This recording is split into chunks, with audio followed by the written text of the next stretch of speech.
So, just to continue the series of talks I've been doing about cases from the 1990s, these are cases that involved people appearing in courts, in various courts during the 1990s.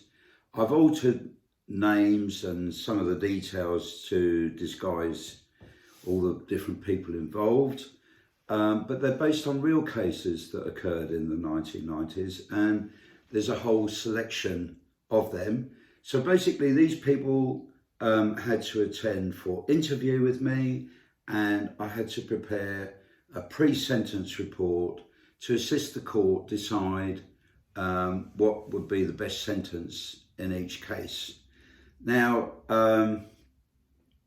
1990s, quite some time ago.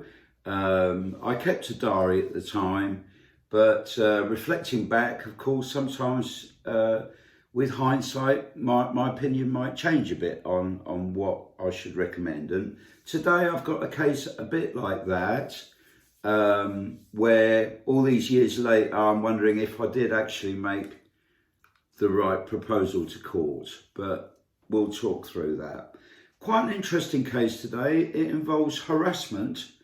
And what happened was there was a breakup in a relationship.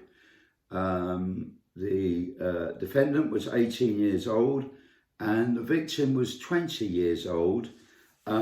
She ended the relationship with the 18-year-old man, I should call him Martin, and he was really upset about it. And various things happened as well following the breakup, in that they used to work together in a large retail outlet, we'll say a supermarket, and he got dismissed for some, I don't know exactly why he got dismissed, and I think I would like to know a bit more about that, looking back on the case. He got dismissed from his job as a result of her informing the company about something he'd done. And he also got banned, him and his friends got banned from a particular public house that they used to go to with her. And apparently the landlord was quite upset by some of his behaviour. So it would appear that more's been going on than what had been explained in the Crown prosecution papers.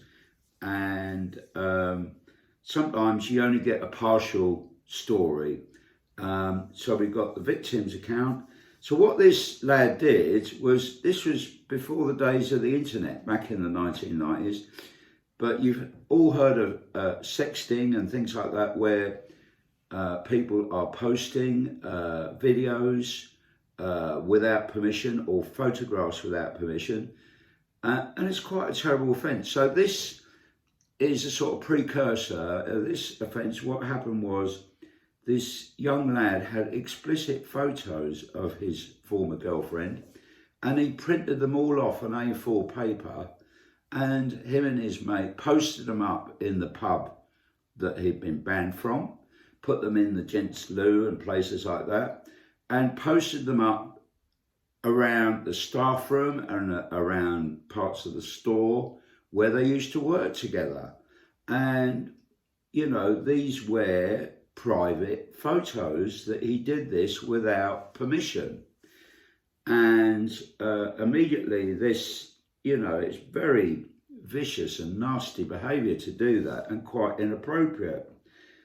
For me as well, it kind of sheds light on people's attitudes sometimes, and this has worried me, because with the sexting, for example, is that it tends to show that people have got an inappropriate attitude towards women at times, that they're treating women, instead of treating them as people, they're treating them as sex objects. And for me, that's rather kind of sad and distasteful.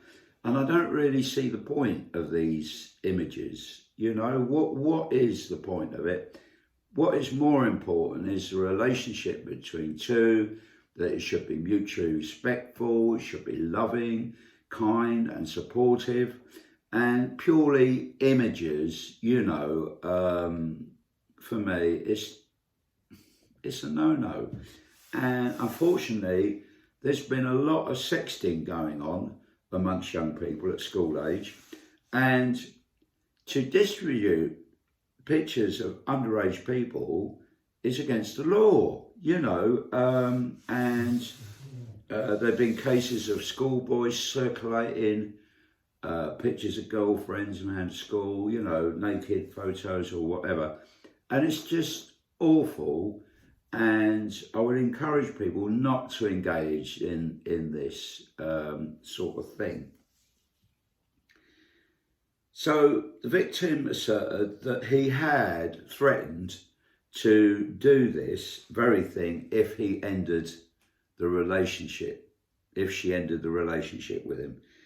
And he said that he was glad the relationship was over because he thought it was a boring and depressing relationship, and that he was relieved it was all over. Clearly the bloke's not being truthful, and clearly he was very upset. Now, I did phone up the young gentleman's mum, and she confirmed that he was indeed very upset over the breakup of the relationship.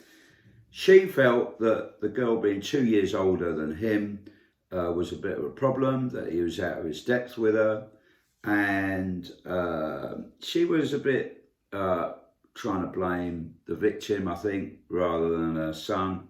But for me, you know, what happened really was a sort of spur of the moment prank, he said, the defendant, but that got out of hand. But I think that it was quite worrying.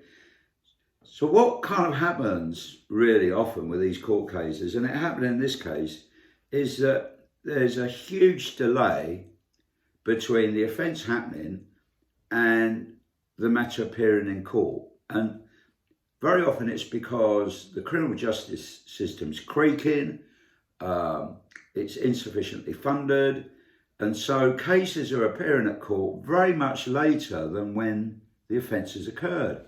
So in this case, a lot of things happened after the offence had occurred.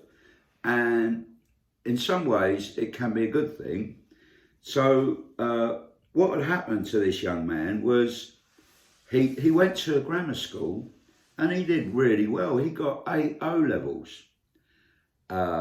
You know, he got 8 O-levels, and then he went on to another school, a college, where they did A-levels, and he was in a relationship with this girl, and I think he lost his focus on his studying, and he said he dropped out after several months because he thought the journey to college was too difficult, and that he thought he'd chosen the wrong subject. So he completely dropped out, and the victim helped him get a job with her at her supermarket where she worked. Now, if I was a parent, I'd be worried, wouldn't you, with this sort of thing happening? The other thing that had happened was that worries me as well, is that his behaviour was getting a bit out of control, in that he had a previous conviction for drink driving, age 17. So he's breaking boundaries and breaking the law, you know, 17. And all this is going on. He's stopping college, driving with excess alcohol. And he also had 2 convictions for getting into fights, 2 cautions rather, for getting into fights at nightclubs. And he had a caution also for using somebody else's driving licence to get into a nightclub. So he's sort of, you know, trying to be older than what he really was, age 16, 17. And all this kind of breaking the law was worrying me. And what really worried me was what were his attitudes to women, you know? So in doing the interview, I kind of said to him, look, you can't treat women like this. This is out of order. And I explained how relationships, and you can't, you know, women are not, that it's more important, the person's more important, and the relationship's more important than treating a person as a sex object. And I challenged any sort of signs of misogyny there. I also said to him, look, the law gives people a chance between 16 and 18, but as soon as you're 18, which you are now, you're an adult, and you cannot, the law will not tolerate you carrying on behaving like this. And I kind of read in the riot act, you know. But since committing the offence and the court hearing, there's been a lot of positive change in that he'd chosen another college and set of A-levels, and he was studying hard and doing well at college. He'd found himself another girlfriend, and apparently the relationship was positive and he seemed to be getting on well. So, and his attitude to the offence seemed better. He seemed to take on board that he's now got to be adult and that he can't carry on offending. So this appeared genuine, and I was quite pleased that his life now seemed to be much more on track. And, you know, and the mother confirmed that the relationship with the new girlfriend seemed fine. He seemed much more sensible. He wasn't going out clubbing and all this sort of thing, that he was sort of going to the cinema and or staying at home, you know. So on the basis of that, I thought, well, this guy doesn't need probation. I'm going to propose community service. And I'm hoping that the messages that I've told him in the report interview have hit home. But all these years later, I'm kind of thinking, oh, what really were his attitudes to women? Was his behaviour really getting under control? Did he need some sort of probation supervision and so on? So it's difficult, isn't it? But the fact that I think, you know, he got his life back on track, he was now doing A-levels again, I was pleased about that, and that quite a lot of time had elapsed since the offence and he hadn't bothered the victim anymore, and it seems finished with. So on the basis of that, I thought community service was the best option. If he didn't do it, you know, he'd be brought back to court and he would be threatened with more hours or doing a short custodial or something if he didn't watch himself. But for sure, it was a serious offence, so community service is appropriate, and the court went with it. So anyway, do share your comments, but looking back on it, I'm kind of wondering whether a bit of probation supervision might have been helpful to him as well, you know, just to encourage him, keep going in a positive direction. So there we are. Anyway, all the very best, and thank you for looking in on my videos, and do please subscribe to my channel. I'll be really grateful. And have a lovely day now, and all the very, very best to you. Bye-bye.